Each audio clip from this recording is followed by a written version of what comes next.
मेरे प्यारे प्यारे दोस्तों को मेरा प्यार भरा नमस्कार। तो दोस्तों, उम्मीद करती हूँ आप मेरी कहानी का इंतज़ार कर रहे होंगे। कर रहे थे ना? हाँ, और मैं भी इंतज़ार कर रही थी कि कैसे जल्दी से एक कहानी लेकर आऊँ आपके पास और आपको सुनाऊँ। तो ये कहानी बच्चों पुराने समय की है ना? तो इस जो ये कहानी बहुत पुरानी है और मुझे ऐसा लगता है कि आप लोगों ने शायद ना सुनी हो सकता है कुछ लोगों ने सुनी हो, क्योंकि ये कहानी उन्होंने ही सुनी होगी, जिनके मम्मी पापा ने उन्हें सुनाई होगी कभी, या टीचर्स ने सुनाई होगी, और या किसी के दादा दादी सुना सकते हैं। अंतर बहुत कम लोगों को मालूम होगी, हो सकता है मालूम हो, है ना, जैसे मुझे मालूम है। तो इस कहानी का शीर्षक है राजा शिबी और गिद्धराज। तो बच्चों, राजा शिबी एक बहुत ही धर्मपरायण राजा हुआ करते थे।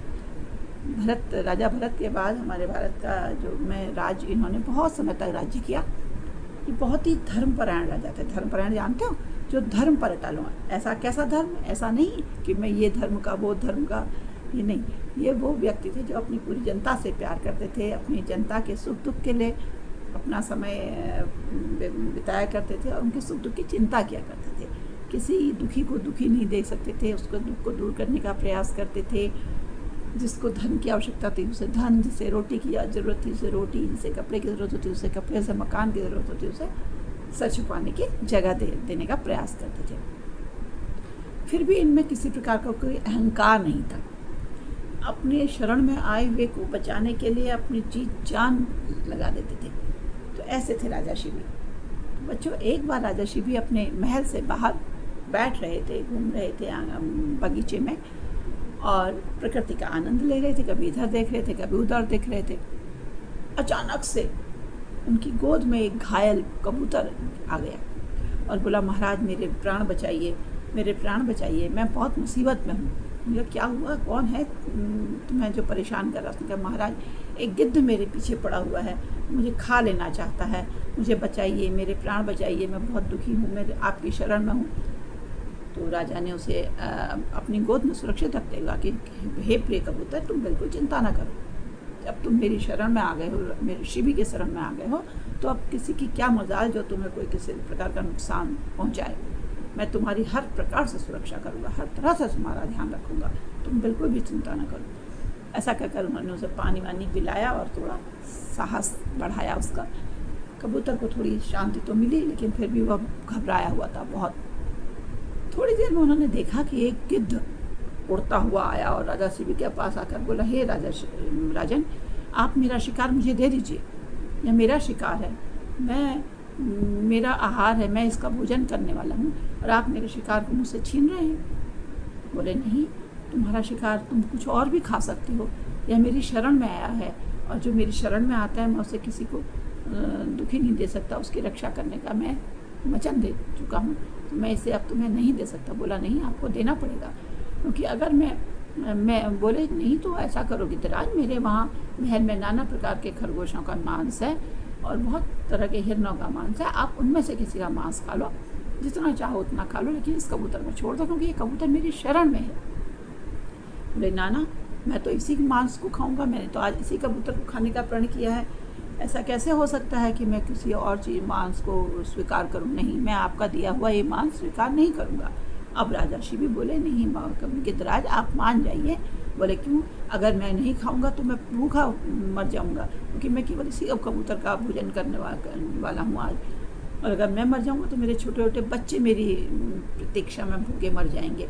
तो मेरे साथ साथ आपको मेरे बच्चों का भी की हत्या लगेगी, मेरे परिवार की हत्या लगेगी। क्या आप इतना बड़ा पाप लेने को तैयार हैं? तो राजा शिबी बोले, नहीं गिद्धराज, मैं किसी प्रकार का पाप नहीं करना चाहता, मैं तो चाहता हूँ आपकी भूख शांत हो, मगर इस कबूतर को सुरक्षित रखना चाहता हूँ, क्योंकि इसको मैं वचन दे चुका हूँ जीवन दान देने का। आप चाहें तो, बोले, मेरी तो भूख या तो इसी कबूतर से मिट सकते हैं, या फिर आप अपने शरीर से इस कबूतर के बराबर का मांस मुझे तोल कर दे दीजिए, तो मेरी भूख शांत हो जाएगी। अब राजा शिबी ने कहा, ठीक है। उन्होंने बुलाया अपने आदमी सेवक, अब बोले, देखो मेरे इस कबूतर तराजू में मंगाया, कहा इस कबूतर को एक पल में रखो और मेरे पैर की जंघा से इतना मांस काट लो इस कबूतर के बराबर, ताकि ये गिद्धराज की भूख शांत हो। और उन्होंने अपने तलवार से अपने पैर की जांघ का इतना मांस काट के पलड़े में रखा। लेकिन क्या कबूतर का तो पलड़ा जरा भी नीचे नहीं हुआ उतना मांस रखने के बाद भी। अब उन्होंने अपने दूसरे एक हाथ का मांस काट लिया, बड़ा सा टुकड़ा। सब देख रहे हैं कि हाय महाराज को क्या हो गया, कैसे खून से लथपथ हो रहे हैं, कैसे काटे जा रहे हैं। लेकिन कबूतर का तो और भारी हो गया, अब तो वो जरा भी ना बराबर आए, मांस का टुकड़ा तो और ऊपर ही रहे। अब सब परेशान। महाराज जो थे ऋषि भी, उन्होंने अपने शरीर के बहुत जगह जगह से मांस काट काट कर उसमें चढ़ाना शुरू कर दिया। लेकिन कबूतर तो भारी रहा, उसका वजन तो जरा भी नहीं हिला, जरा भी ऊपर नहीं आया। अब क्या करें, यह सोचकर सब परेशान हुए।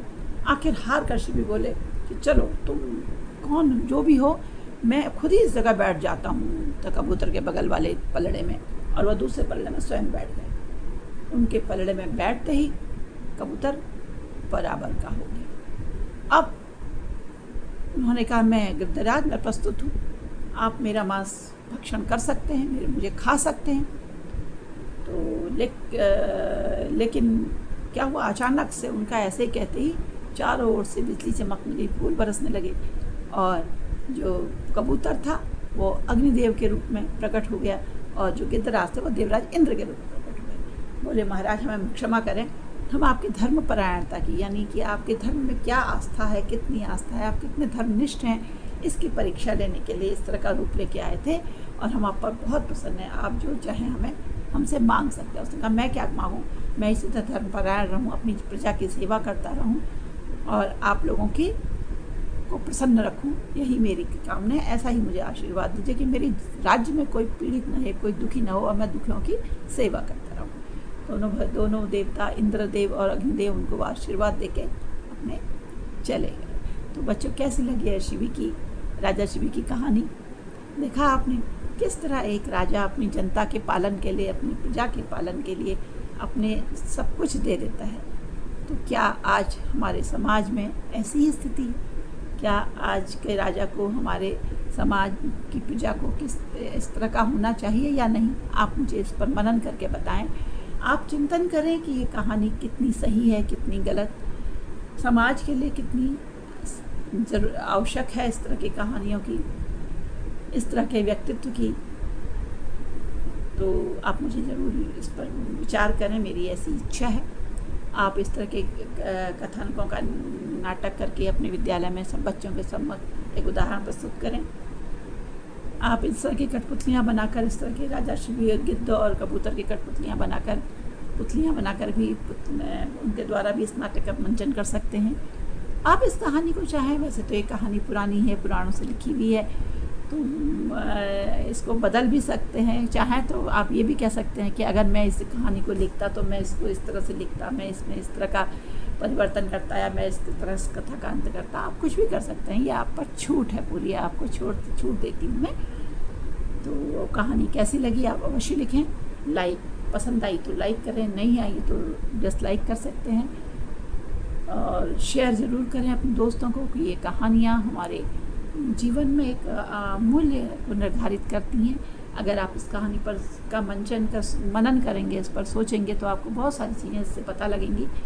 तो कहानियों को अपने दोस्तों को शेयर करें, ताकि कहानियाँ बहुत दोस्तों के पास आपके होते हुए उनके भी अगली पीढ़ी के लिए सुरक्षित रह सकें। जिन लोगों ने मेरे इस चैनल को सब्सक्राइब किया है उनका मैं हाथ जोड़कर धन्यवाद करती हूँ, और जो लोग मेरे इस चैनल में नए हैं वो लोग मेरे इस चैनल को सब्सक्राइब अवश्य करें, ऐसी मैं गुजारिश करती हूँ, ऐसी मैं कामना करती हूँ। क्योंकि जब ये कहानियाँ जो बहुत समय से पुरानी चली आ रही हैं, जैसा कि आप सब जानते हैं मैं पुरानी कहानियाँ ही सुनाती हूँ, अनंत काल तक सुरक्षित रहें और बच्चों के हाथों में जाती रहें, ताकि उन्हें जीवन में आने वाली कठिनाइयों के या समस्याओं के समाधान मिल सकें, और उनमें मूल्य निर्धारित करने में सभी को सहयोग मिल सके। तो जल्द ही एक नई कहानी लेकर आऊँगी, तब तक आपसे विदा लेती हूँ। नमस्कार, धन्यवाद।